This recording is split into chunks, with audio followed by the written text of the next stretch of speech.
E as lutas, queridos, as lutas são necessárias, são inevitáveis.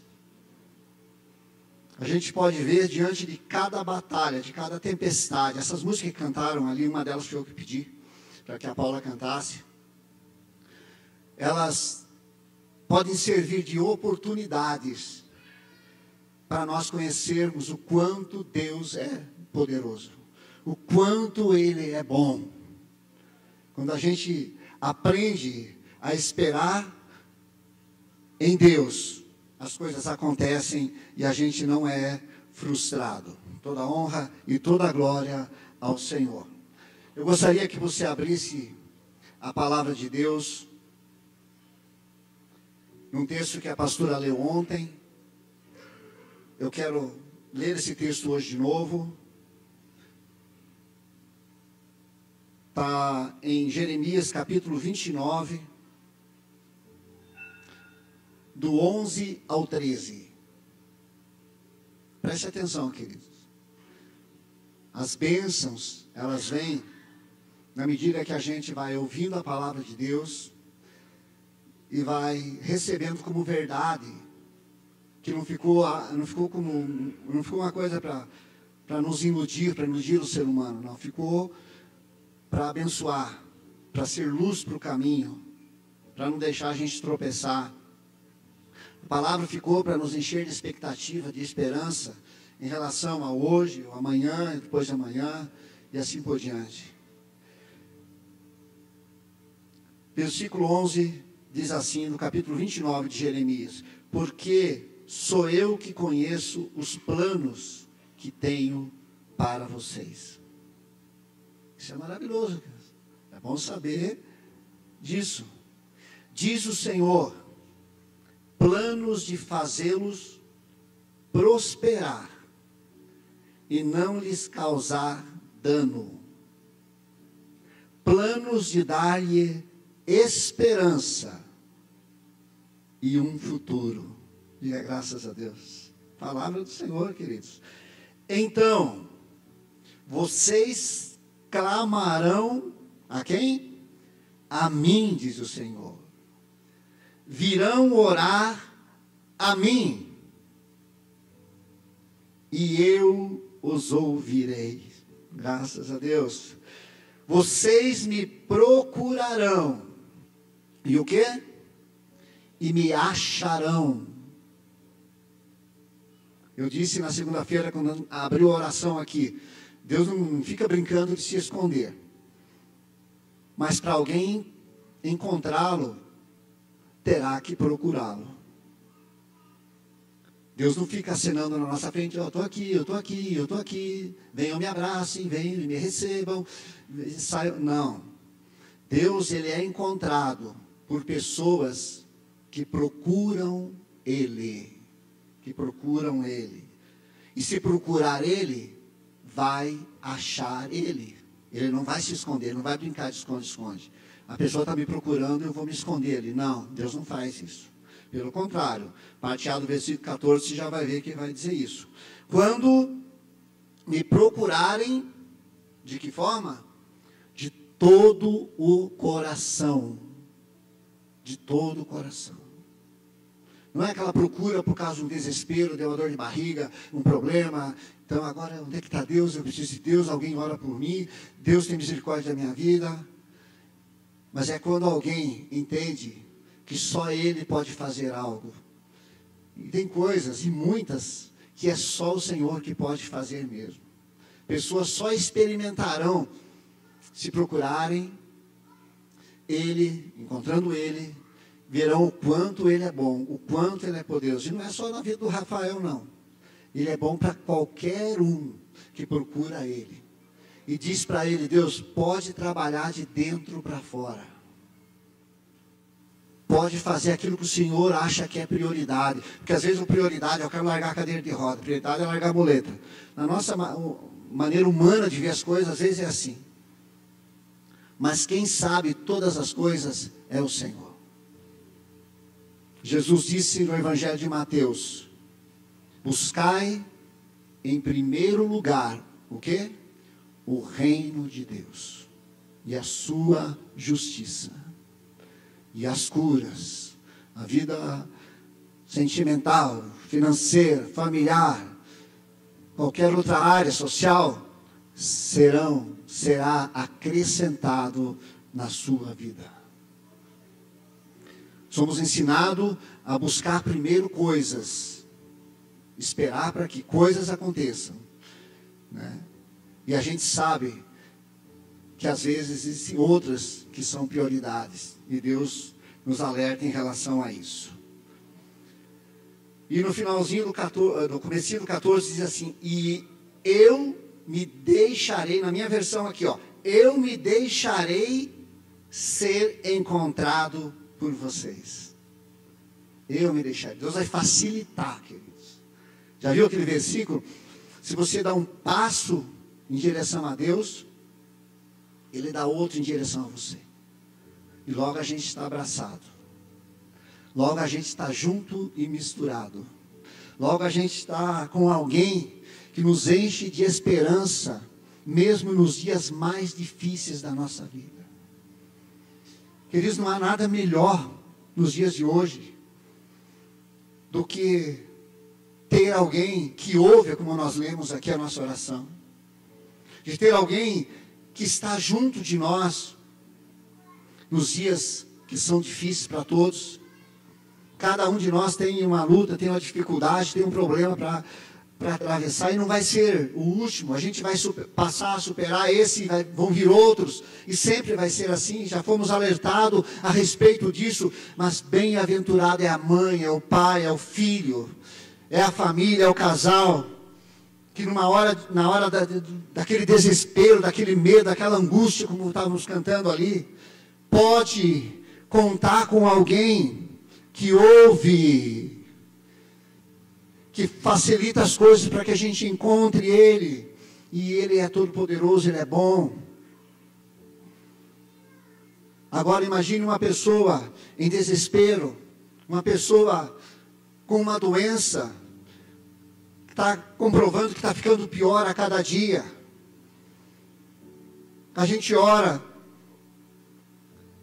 às vezes só por causa daquilo, mas não porque tem prazer de falar com Deus, não porque confia em Deus, e às vezes não vem resposta, queridos. Mas é bom orar, é bom clamar, com uma convicção de que Ele está ouvindo, e de que Ele é o Todo-Poderoso, é um Deus de ontem, de hoje, e será para todos sempre o mesmo Deus, o mesmo Senhor. É bom demais, é confortante. Eu lembro que ano passado a gente viveu situações bem complicadas, e é bom ter Deus de verdade, queridos.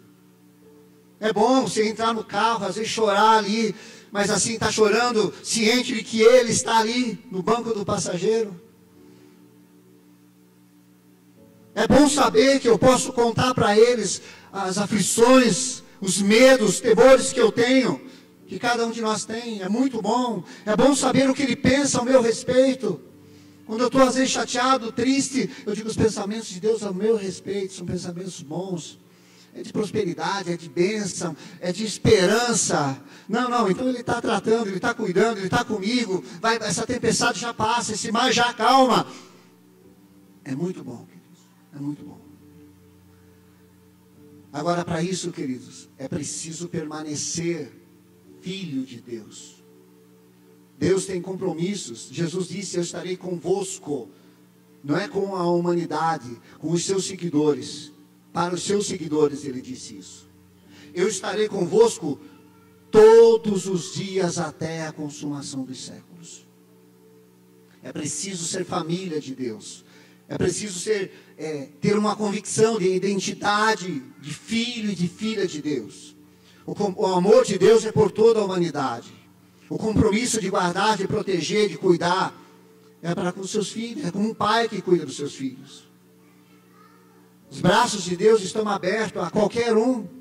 Ah, pastor, eu estou meio desconfortável, que eu não sei se eu sou um filho de Deus. Resolva isso hoje. Não precisa nem levantar a mão, não precisa nem ser publicamente.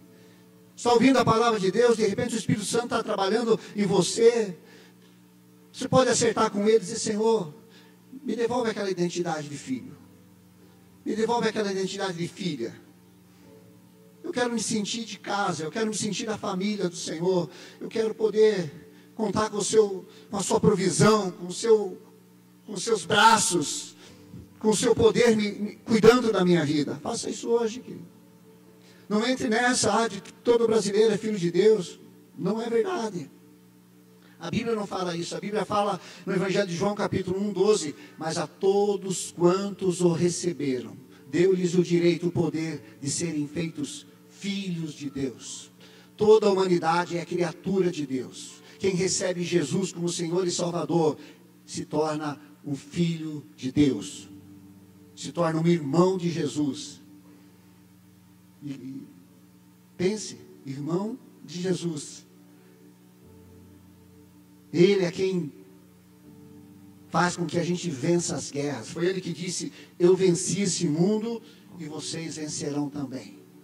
Ele deixou essa mensagem para nós, meus filhos de Deus. Então não abra mão de ser um filho, de ser uma filha, para desfrutar do que Ele tem para fazer em 2025 nas nossas vidas. Eu marquei aqui, não sei se está certo, 346 dias, não sei se ainda resta. Desconhecidos. Eu não sei se vai ter uma pandemia no meio do ano. Eu não sei como vai ser esse final de janeiro. Não sei como a gente vai terminar. A gente não sabe. Mas sabe o que a gente sabe e pode afirmar? É que ele já está ali no final de janeiro. Ele já está lá no final de fevereiro e assim por diante. Ele já está lá no final do ano.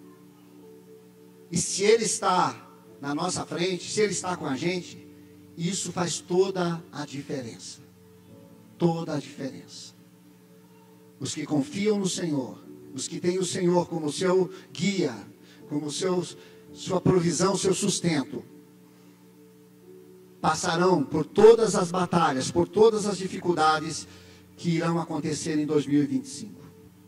E crescerão. Não pense que uma batalha, que uma luta, ela só tem aquele poder de destruir, de roubar, de tirar, acabar, falir. Não. Uma luta para um cristão, se ele passar como um cristão, como uma mulher de Deus, como um homem de Deus, ele vai crescer. Ele vai crescer e Deus vai ser glorificado através desse crescimento, dessa maturidade. Porque tem coisas que Deus quer dar para nós nesse ano 2025, relacionado a milagres e maravilhas, que a gente há de convir que o próprio Rafael disse aqui, né? Antes Deus quis tratar comigo isso, porque se Deus cura o Rafael, tira da cadeira de roda lá no primeiro dia, foi um milagre. Aliás, eu quero orar sobre o milagre também, porque eu creio no milagre, eu creio no instantâneo, na hora, no agora, no hoje. Mas eu creio que muitas das vezes Deus precisa nos preparar para receber aquilo que a gente quer receber. Um pai que ama não entrega alguma coisa que vai causar danos para o seu filho. Ele não está preparado, ele não tem maturidade para receber aquilo. Mas ele quer, bate o pé, chora, esperneia, quer, mas o pai diz: não, não, não, não é hora, não posso, não tem idade para isso. Mas chega uma hora que a gente amadurece e o pai diz: agora você pode ter isso. Que a gente possa crescer, queridos, amadurecer, conhecer Deus no meio das tempestades, no meio das adversidades. A gente possa conhecer Deus como um Deus de amor, como um Deus de salvação, mas também como um Deus de poder. Aleluia. Um Deus que nos tira das garras do diabo, do inferno. Aleluia. Um Deus que tem o poder de secar as nossas lágrimas, mudar a nossa história. Quantas passagens na Bíblia, do dia para a noite, José, quanta luta, quanta dificuldade, quanta traição familiar, acusações dentro de uma prisão, sem merecer.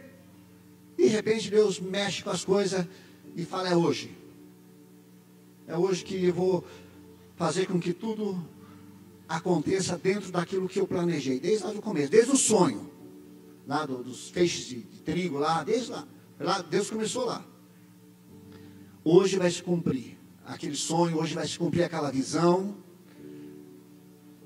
Hoje eu vou te honrar, hoje eu vou mudar a tua história. Daí olha para a realidade de José, preso, os outros presos que estavam lá, uns já tinham saído para serem executados, ele poderia ser o próximo.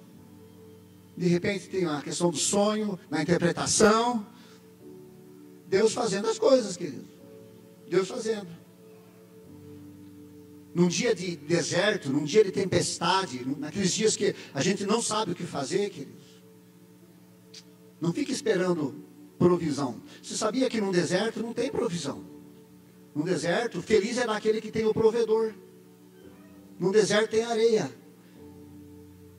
A única coisa que pode surgir ali de provisão é através do provedor. Quando Elias estava lá no deserto, depois da vitória, da bênção, né, ele estava desejando a morte. Estava com depressão, ele não estava legal. As coisas estavam bagunçadas na mente dele. E ele queria morrer. Mal sabia ele que nem morrer ele ia. Que ele foi um dos que foi arrebatado, né, na carruagem de fogo lá. Mas ele queria morrer, ele nem fazia nem ideia que nem a morte física ele iria experimentar. Mas quem foi que tirou ele de lá? Quem foi que alimentou ele lá? Quem foi que encheu ele de expectativa, de esperança lá, naquele momento? Deus não ignorou ele, Deus foi até lá como provedor. Deu pão, o anjo deu pão, deu água, deu pão, deu água, deu pão, deu água, 3 vezes, ele se fortaleceu. E Deus disse para ele, não, você ainda tem que ungir um rei na Síria, rei em Israel, você ainda vai ter que ungir um sucessor seu, e que ideia que é se morrer? Né? Então, quando se tem o provedor no dia da luta, da dificuldade, da doença, do deserto, feliz é essa pessoa. Agora, é difícil a gente ficar esperando só a provisão. Muitos só querem a bênção.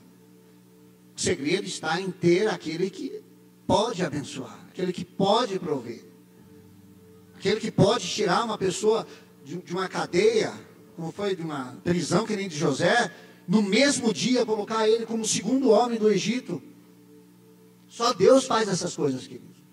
Esses milagres, essas maravilhas. Sobre oração, queridos. Deus responde às nossas orações. Eu falei na segunda-feira no início aqui. De 3 formas. Com sim,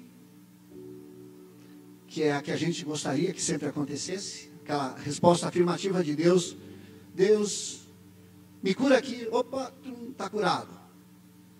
Essa é a melhor, né?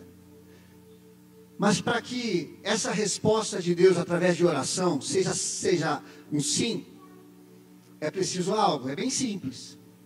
É preciso que aquilo que você está pedindo esteja alinhado com a palavra de Deus, com a vontade de Deus. Isso requer o quê? Relacionamento com Deus, intimidade com Deus. Não se tem se não se fala com Ele, se não tem momentos a sós com Ele. Então, quando alguém descobre o plano de Deus, a vontade de Deus, o projeto de Deus, você tem o seu. Nós estamos orando pelos projetos de vida. Mas quando a gente descobre, Deus, eu tenho o meu, mas eu quero saber qual é o seu. Qual é o seu projeto? Qual é o seu plano através da minha vida? Se você está inserido no ministério da igreja, qual é o seu plano para essa igreja? O que o senhor espera dela? O que o senhor gostaria dela para esse ano de 2025? Quando a gente começa a conhecer a vontade de Deus, que é boa, perfeita e agradável, então a gente vai fazer orações. O senhor dizer, não, essa oração está alinhada com a vontade dele, com o plano dele, com o projeto dele. E vai acontecer. Aí você vai orar. Como aquelas pessoas que a gente encontra na Bíblia lá, que receberam na hora, né? Era a vontade de Deus curar aquela mulher? Era. Se eu tão somente tocar, eu serei curada. Fé pura, um sofrimento já de 12 anos. Era a vontade de Deus, sim. A única coisa que ele queria é que ela só fizesse aquilo que ela estava fazendo, ela fez. Ele falou, ser limpa, ser curada. Pronto. Senhor, se quiseres, tu podes me limpar. eu quero ser limpo. Foi na hora. Foi na hora. Quer ser curado? Ninguém me joga na água, antes cai alguém lá e eu não consigo. Quer ser curado? Quero. Então tome a sua cama, levanta e anda. Aconteceu na hora. Deus tem poder para fazer milagres. Deus tem poder para dizer sim. Mas Deus também pode dizer não. E não é uma resposta que pode nos ajudar e muito em 2025. Nunca olhe para Deus atravessado só porque Ele não respondeu. Só porque você começou a sentir, não, Deus não quer isso, Deus não vai fazer isso. Ele sabe o que é melhor para nós. Os pensamentos de Deus são bons. E a gente tem que se agarrar nisso, queridos. Então, se Ele disser não, entenda que é para o seu bem. O apóstolo Paulo, em Romanos, em 2 Coríntios, capítulo 12, versículo 8 e 9. Por 3 vezes o apóstolo Paulo orou. Ele falou: Deus, tira de mim esse espinho na minha carne. Tira de mim esse sofrimento que me atormenta. Ele teve um problema, provavelmente de saúde, uma deficiência. Só que Deus conhece o amanhã, queridos. É o único que sabe do amanhã. Nós imaginamos, março vai ser assim. Eu tenho planos para março, né? Eu imagino que vai ser assim, mas não sei se vai ser. Mas Deus sabe todas as coisas. E Ele já lida com a gente agora. Né? No caso de Paulo, se Deus curasse ele, porque Paulo, quando ele orou, e Deus disse assim: não, a minha graça te é suficiente. A minha graça te basta. O meu poder se aperfeiçoa na fraqueza. Paulo poderia não ser quem ele foi. Paulo escreveu a metade do Novo Testamento. Ele poderia não ter feito isso, ele poderia não ter sido esse exemplo de apóstolo, se Deus tivesse curado ele lá, porque Deus sabe todas as coisas. Se tem algo que Deus não abre mão, que a pessoa seja rica ou pobre, sempre dependente dele. Sempre. Miserável é o cristão que diz assim: eu não dependo de Deus, só dependo do meu trabalho. As coisas só dão certo porque eu levanto de madrugada e trabalho e estudo. Não combina com a vida cristã. O cristão, independente da sua condição, da sua posição social, ele deve ser dependente de Deus. Provavelmente Paulo não seria quem ele foi se ele tivesse sido curado. Então, graças a Deus por esse não na vida de Paulo, porque ele se tornou quem ele se tornou. Porque Deus agiu dessa forma com ele. Ele se desviou? Ele saiu fora? Não, ele continuou. Deus sabe todas essas coisas. Então o não às vezes vem para te ajudar. Mas Deus tem uma outra forma de responder. Eu diria que essa é a pior. E eu já quero logo em seguida orar. Deus diz: espere. Espere. Espera no Senhor e descansa nele. O salmista disse isso. No Salmo 40, o salmista vai dizer: esperei com paciência. E ele, o quê? Se inclinou para mim. Não é maravilhoso saber que Deus... Será que Deus escuta a nossa oração no meio de todo esse povo? Imagine quantos cristãos na terra. A Bíblia diz que ele se inclina para ouvir a oração, o clamor. No caso de Davi, ele se inclinou e ouviu o meu clamor. E o quê? E tirou os meus pés de um charco de lodo. E colocou os meus pés sobre uma rocha. E colocou um novo cântico na minha boca. Aleluia. Se ele não tivesse paciência, se ele não tivesse esperado, nada disso teria acontecido. Então, que do esperar faz parte do agir de Deus. Eu quero orar por milagres agora, daqui a alguns minutinhos.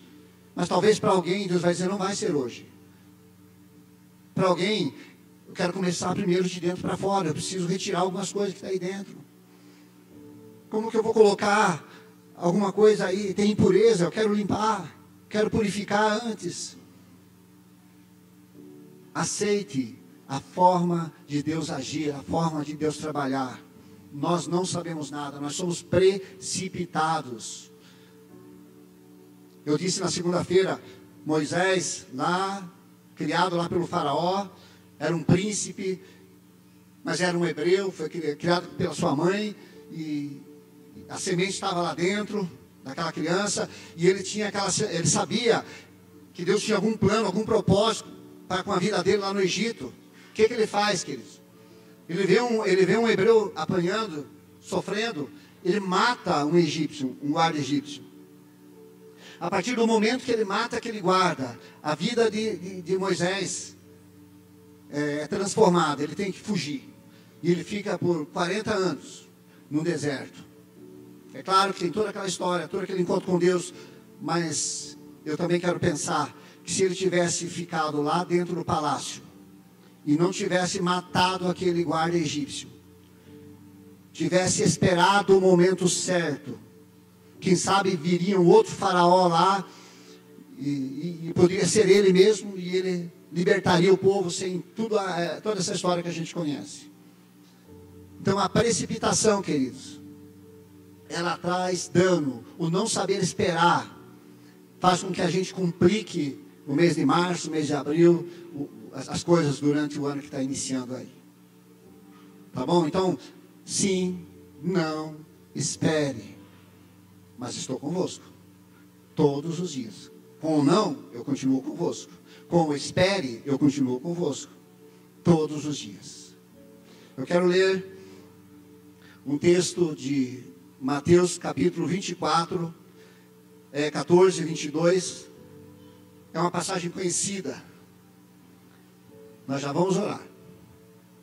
Eu não vou ler, depois você lê. 14, 22 e em diante, até o 33. É a passagem onde Pedro anda sobre as águas.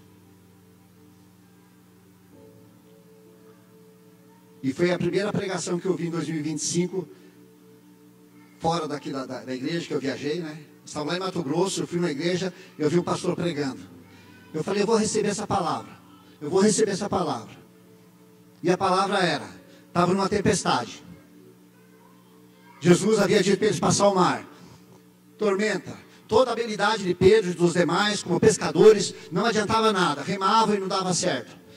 Eles iam perecer. Só que Jesus apareceu naquela madrugada.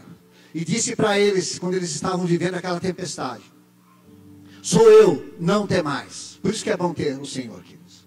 Por isso é bom andar em obediência. Eles estavam atravessando aquele mar em obediência. Foi o próprio Jesus que disse para eles fazerem aquilo. E Deus não vai colocar ninguém no fogo. Deus não vai. E se a gente for lançado, o fogo perde o efeito, como foi cantado aqui. Então Jesus aparece naquela tempestade, porque Jesus queria ensinar algo para eles. E quando Pedro escuta Jesus dizendo, não tema, sou eu, o vento continuava, a tempestade continuava, o barco continuava balançando. Eu creio muito nisso, queridos. Não importa o que aconteça. Se Cristo estiver no barco, que nem diz aquela musiquinha antiga, tudo vai muito bem. Se Cristo estiver junto na família, se Cristo estiver nos negócios, tudo vai muito bem. Se Cristo não estiver, o medo vai continuar, o pavor vai continuar, a perda vai acontecer cedo ou mais tarde, a desgraça vai vir. Mas Pedro diz assim, Senhor, se és tu, manda-me ir ter contigo sobre as águas. Olha a ousadia desse homem. Ele vai ser chamado depois de homem de pouca fé, porque ele começou a afundar. Mas eu queria ter essa pouca fé de Pedro, queridos. E Jesus fala, venha então. Esse venha de Jesus, queridos, é um convite. É um convite para quem quer ter uma experiência com o Senhor, com o Deus de maravilhas, com o Deus de milagres. Não acontece com todos, não saíram todos do barco, vamos andar sobre a água. Saiu um. Mas eu creio que nós temos, nesse lugar, queridos, nessa manhã, pessoas que não têm medo de colocar o seu pé na água, então eu vou. Lá como Jesus disse para eles no começo, não pescamos nada. Jesus fala, joga a rede do lado direito. O que eles falam? A gente tentou a noite toda, não deu certo. Mas sob a tua palavra, já porque pedes, nós vamos lançar. E eles lançaram a rede. Maravilhas. Milagres. Não tem como explicar isso. Deus faz com todo mundo. Deus gostaria que mais gente experimentasse isso. Mas esse convite que Jesus fez lá para Pedro, ele faz para a igreja hoje.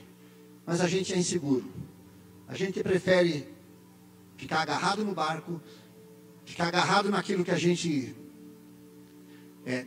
domina, naquilo que dá estabilidade, e a gente deixa de experimentar o sobrenatural. Sobrenatural. Milagres, as maravilhas de Deus.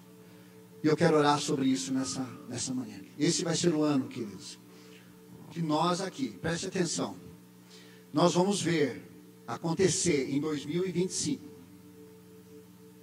aquilo que nós não vimos até agora. Se referindo à quantidade do que Deus vai fazer. Nós vamos ver milagres e maravilhas. Grava isso. Grava esse dia. Grava esse momento que eu estou falando isso. Vai ser na vida de quem? Eu não sei. Vai ser no coletivo? Eu não sei. Pode ser. Eu tenho orado para que Deus faça isso coletivamente. Que Deus faça isso no ministério da igreja. Mas pode ser individual. Nós acabamos de ouvir um testemunho de milagre aqui. Pode ser individual. Pastor, será que vai levar muito tempo? Eu não sei, pode acontecer agora. Antes de orar, presta atenção.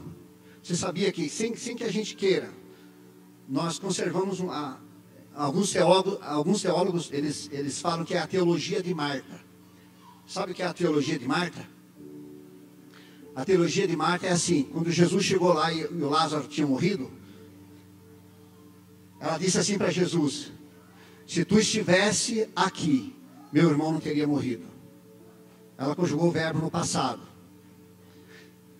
Em seguida, Jesus vai dizer: eu sou a ressurreição e a vida.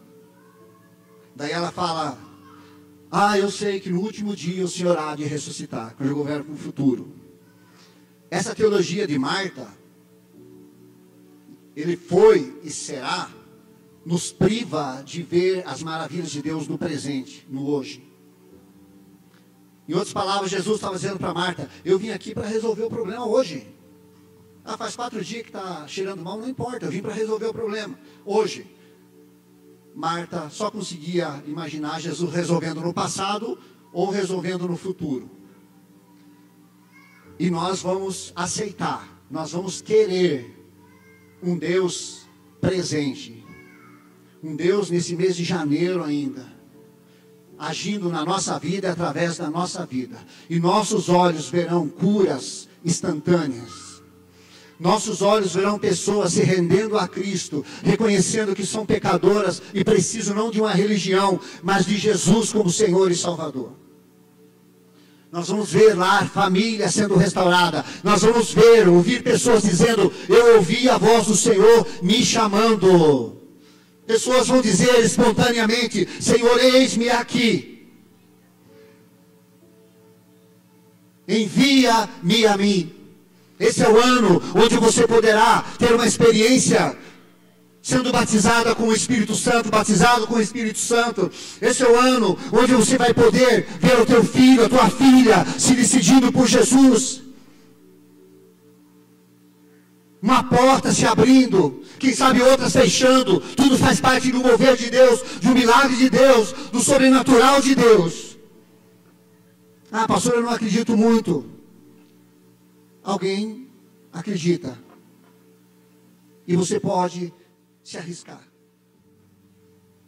Eu lembro que essa pregação que eu vi lá em Mato Grosso, o pastor dizia assim: você tem um Cristo, você está vendo ele, porque tinha uma tempestade, eles estavam confundindo Jesus com um fantasma. Mas Pedro ouviu, ele conheceu a voz de Jesus.